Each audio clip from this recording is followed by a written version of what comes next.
Hello world, welcome back to the PG.biz podcast for another riveting session. Join us, your co-hosts, Brian Baglow and the ever illuminating Peggy Ann Saltz. Good afternoon, Peggy. It's lovely to see you again. Lovely to see you too. Actually, Brian, I'm always astounded how you find another adjective for every single episode.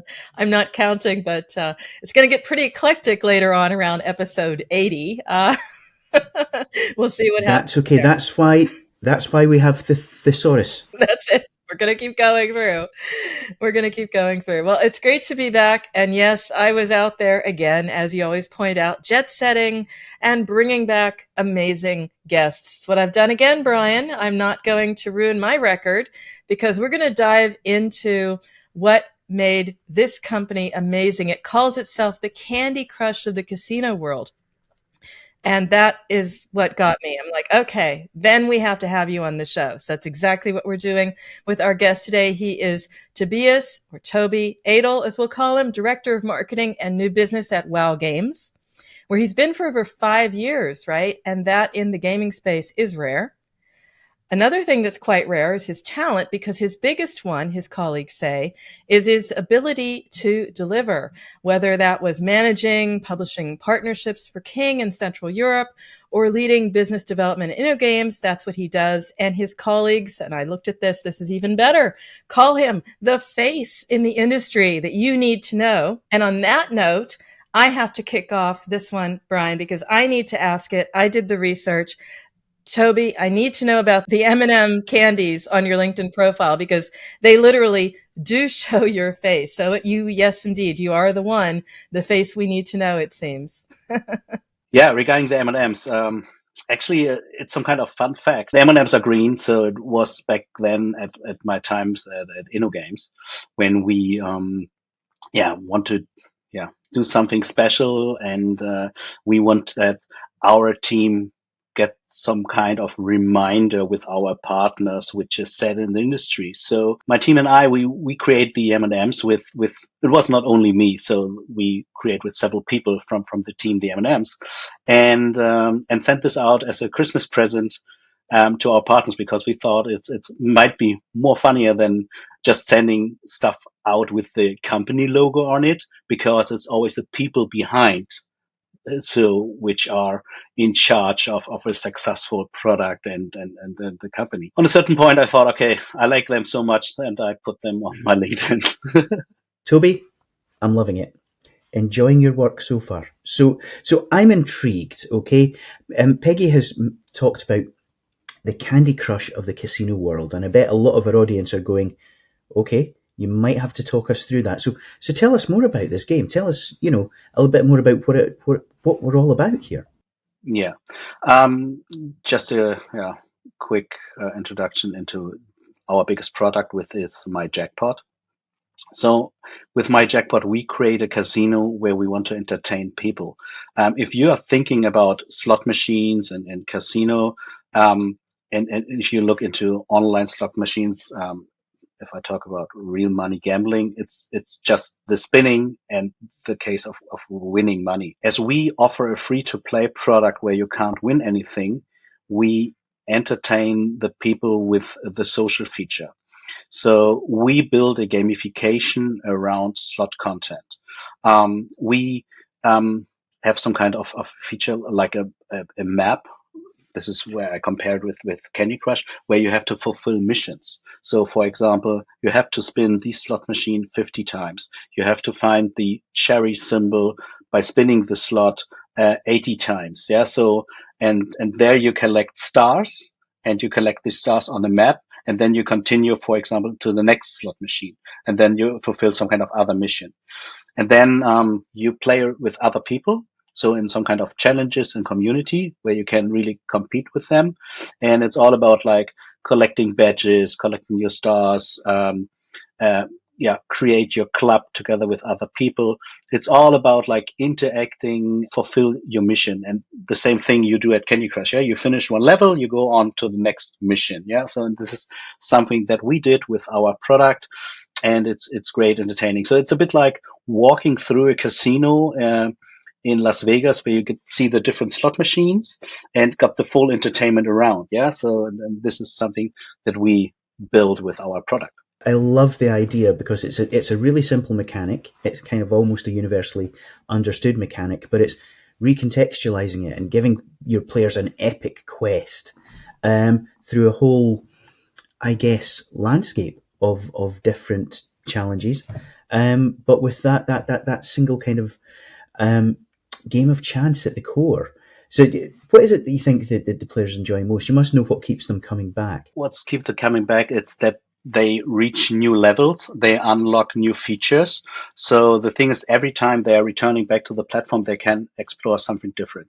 Yeah. So we always launch new events. So the thing is, let's say we have smaller events which are between 2 and 3 days, and we have bigger events which run like 4 weeks. But every time the user, if they return to the platform, they can explore something new. Yeah, so something is happening. There are even like events where you drive around with small slot cars around the slot Oh, machine. So I really? don't know Okay. if you like this Mm-hmm. Carrera slot cars, yeah, or like a horse race. So and this is in real time against 4 or 8 other users. So every time you spin the slot machine and you hit a jackpot, you small slot car will move, and the first 3 places will get additional chips. So it's some kind of yeah, real-time event competing against other users. And these events are not there permanent, 2 days, 3 days, and then turn off, and there's another event. So it's always something fresh to explore. And on the other hand, we also add a lot of new content from the slot side to the product. So every second day, you can also explore a new slot machine. But I want to stay with the gameplay for just a moment because it's the real time, real world here that I think is exciting. You know, it's real time for the slot car race, for example. I'm playing, I'm moving the car. It has that energy and excitement. How do you keep those energy levels, that player interest high, and how important is real time overall in the scheme of things? It is real time. So the experience that the car is moving, that you really see that you play against other users, that someone is hitting the jackpot. Yeah, all these kind of information you're giving back to the user is this is something that is really kicking in, so that the users got the experience. Okay, I'm playing really against other people. Yeah, so and I can play on my own if I want. So this jackpot Germany, for example, that we have on our platform with the map. This is some kind of single player stuff. Yeah, together with the other people, this is the trigger. Yeah, so this is kicking in that it's some kind of competition there, and it's all about competition. Be better than the others, and if you miss it this time, next time I will beat it. And this is how our users going on and yeah, keep on playing. So the thing is that the whole product is free to play. Um, but I have to say for sure, if you on a certain point run out of chips that you can't spin the machine anymore, so you can wait or go to watch a video or claim your free chips in the payment store, or you can wait and spin every 2 hours the Wheel of Fortune. There you can claim your free chips. And there we end up a bit again on the Candy Crush side, where you can wait like 15 minutes to get your extra life. But if you want to continue right now, because maybe you're in a competition, you can buy a chips package. And this is how we make money, so that we sell additional chips packages as extra lives on other games. You've done a lot of things, and I've looked at it. You know, these are really cool looking slot machines, Brian. If you check out the game, right? This is not just slot machine. This is experience. These are Egyptian feel and all sorts. You know, like the real thing. Because I was at Mao in Las Vegas. It looks very very similar. A lot of work goes into designing these. What's the coolest thing that you've done or that your team has accomplished here, Toby, in making this side event, these even these live ops events? You know, it's all about increasing stickiness, but you do that with a wow effect. You're a wow game. So what is it? What's the wow factor here? I think at the end, it's the passion of the product owners that they really engage into the product, and they always want to achieve the next level. So if I look back when I started 5 years ago at Wow, I have to say the product was a different world. Yeah, so it was really in the beginning also regarding the graphics, it was more like the slot machine where we want to bring Las Vegas to the people, but this was not this whole thing around. And over the years, we also learn from our users, and we listen to our users what they like to have, what kind of things we should change, and we are also in a close communication with our users, so that we listen to them. We are there, but the thing is, we are not at the end. So we are still adding things to the product, and this is how we get the energy from that. We see that the users really love the product, they love to play it, and this is the positive feedback that we are receiving. If I tell you, there are users which are already since 6 years at the product and playing the game. Some people they love it so much, and they explore like every 2 days something new, and growing their level. And this is where we also take our energy from, that we see the people are happy, they enjoy the game, and play it, and this is also something where we get something back. I was just going to say your personal favorite. We start out with the cool thing that you like most. Is there something that you can name? It's cool to see how things change, how we achieved stuff, and what we built. So this makes me personally quite proud about our company, and that we really develop also the graphic style. So I really like our side events, especially the calendar stuff. It seems as though this would be an ideal kind of vehicle for brands, licenses, IP. The real slot machine world is full of the branded machines. Is this something that you've done, or is this something that you would potentially look at doing in the future? Actually, this is something that we already do, and we license our product out to partners who like to explore the social casino world. And yes, so this is something that we offer to the market. So we offer a completely white label solution to partners who wants to have their perfect solution, which is proved that it will make money, and we offer this as a service. What sort of brands? You don't have to name names, but what sort of brands have you seen give you the biggest uplift? Is it the same real world brands from casinos, or can you be a little more imaginative and creative? Actually, you can search the App Store if you look for Whow Games. So there are certain brands which are inside, and it is from, let's say, partners which want to have their own product and step into the social casino, which had never something done before with casino. But on the other hand, there are also like real money casino brands. They want to establish their brand on the market where they, let's say, can't be active. Just to name one, it's Merkur. So Merkur is it's a also German based but worldwide active owner of land-based casinos and online casinos, and they collaborate with us, for example. Let's stay on tactics that have brought you success. One is you're talking about brands can get involved. What is another approach or tactic that you think has brought you the biggest uplift? Because social casino is a crowded space. And I was attracted to you, Toby, because that's just it. You have a different approach. And I think we have a lot to learn from that. Yeah, so one thing that is different on our end, so that we trust a lot on partners. So in the past, we collaborate with media partners like TV stations, portals, where we be integrated inside their games unit. We also collaborate with partners with TV sports, co-branded TV sports, for example, at the RTL Group or at Discovery Networks. So these are our partners where we build up a partnership, and there we combine advertisement on the television together with our slots and with our brand, and we guide the users to the gaming portal of the partner. It's all about like long-term partnerships. This gives us also from the other end the trust from the partner to do even more, and this is all that we grow over the years. So if we stick with marketing, from the game itself, and you've got A/B testing, you've got the branding, you've got the partners.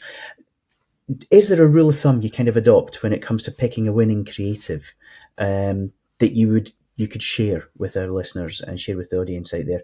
Is there a metric you focus on, or a sample size you demand for high confidence in your tests? And where is it you're going, and what do you tend to fall back on? So one sentence I can just say is directly, never stop testing. So it's We say it's that it, all the time, Toby. Everyone says that. yeah, Test. but it's true. It's true. And So it's the thing always is true. that we, for example, if I look only into performance marketing, we had one banner, yeah, so which was over years always the winning icon, and we test like every 2 to 4 weeks. We create new banner sets. We test it always against these old banner, and it was always highest click rate, highest conversion after the image, and it was really like every month when we did the marketing update, no, it's still the old image. Oh, no, it's still the old image. Yeah, and the designers made like awesome stuff. Yeah. So and the thing is, what was important for me, that we always show you see what you get from the product. So we never ever produce some kind of fake banners or some kind of fake games or something like this. So then I think after 4 years we had a new winner, so which we proper test and then we exchange it. But then again, we never stopped testing new images, and also the old creative, testing it against the new winner. Testing it's the bread and butter. And it sounds like, yeah, everyone say testing, yeah, but it's the truth. The funny thing about testing is it can also knock down your own preconceived notions and hypotheses as well. Has that ever happened? Can you share something there? It really depends on the market. And so you can't say there one fits all.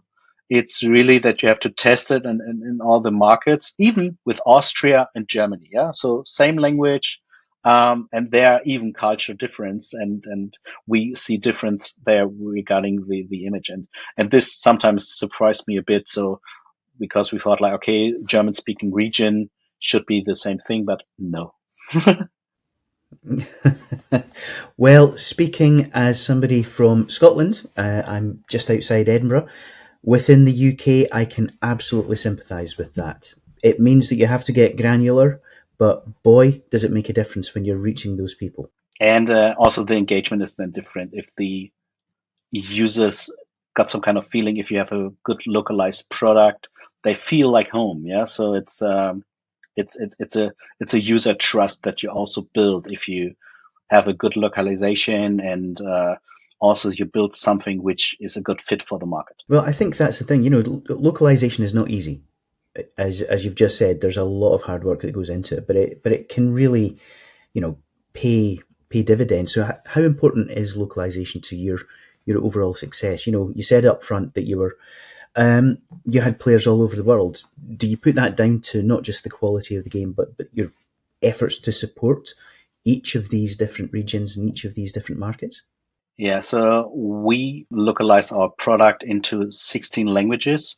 So this is the language, but we even make a difference between English United Kingdom, English North America, English Australia, as they even got different words for chips, for example. There is something for each different market. So regarding customer support, so we cover 16 languages, but for all the other markets, especially like Asia, when the users play our product, it's English, I have to say. So it's available, but then for the rest of the world, the product is there in English. I think we're coming dangerously close to finding a way to encapsulate your approach, Toby. People, platform, partnerships, and personalization. So you've got 4 Ps right there. So it's a smart approach, and it's very clearly working for you. You are right. We could add another one because I spoke with Toby, of course, in prep. He's also excited about third party, another P, third party app stores. But how are you pursuing this opportunity, Toby? It's a good way to reach an additional bucket of users that you can't reach via the traditional channels. I'm a big fan of the Amazon tablet devices, or also the Huawei store. So these two environments are, some kind of closed universe. So you can't reach the Amazon tablet users on another channel than via the tablets itself. And same as for the Huawei. Regarding work, so it's not that much work you have to put into to port your APK to the Amazon device. But it's a nice channel. So this is the thing, we speak to a lot of developers, and it's still one of these areas where they tend to think about the market leaders, the giants, as the kind of the be all and end all. But for more and more of the studios out there, especially those who are trying to reach different audiences around the world, they can be a really valuable addition. But how are you seeing that changing, Toby? Are they becoming more prominent, more valuable? Are Apple and Google just going to rule the world forever, or are you seeing this dynamic change? Competition is good for the business, especially if you have two market leaders with Apple and Google, but also the small ones. Let's call them the small ones. So, but for us, it's a good portion of money they are making, and then even the registrations are way smaller. The revenue is a quite nice channel. For sure, you have to cover iOS and Android, but if you have the resources, and it's possible for you also adapt your APK to the smaller third party ones, and it's not that much work you have to put in, I highly recommend to do so. So, and because it's an extra uh, benefit, and it's an extra channel that you can't reach via the traditional marketing. What I'm noticing, the more I talk with marketers, is they just seem like a very stressed bunch right now. They're thinking about big things. They've got big topics, big problems. How do I do UA in a privacy first world? What's going to happen with AI and marketing? That's where they're at. But you are talking about paying attention to the smaller things, third party app stores, localization. So in that spirit, what do you think marketers are in danger of missing? Where should they focus more effort than they are currently? Partnership and something on long term. Yeah. So do not do something like spend the money there, test something there. So it's all about like building something up, and be aware that you want to build something for the long term. So what I see that a lot of people, so like this network thing. So there's a one performance network popping up there, like, oh yeah, I have users, give me the money. Yeah. And on the other end, but I have the best users. So, and this is, it's popping up everywhere. So, and this is not my let's say cup of tea. So we are more like, okay, we will test partners on a smaller scale, and then we build them slowly up, and see if the quality is right. Because my major focus is always, and it doesn't matter where the partner is from. Yeah, if it's a performance network or is it a TV station. So I'm always focusing on long-term partnership, and I want to build something for, and I'm talking about years. Yeah, I'm not talking about weeks or days. So if I want to start a partnership, it's minimum for me a year or 2 years. So, and for me, it's some kind of trust of both sides, and then it will be a success. Yeah, because then it's the engagement.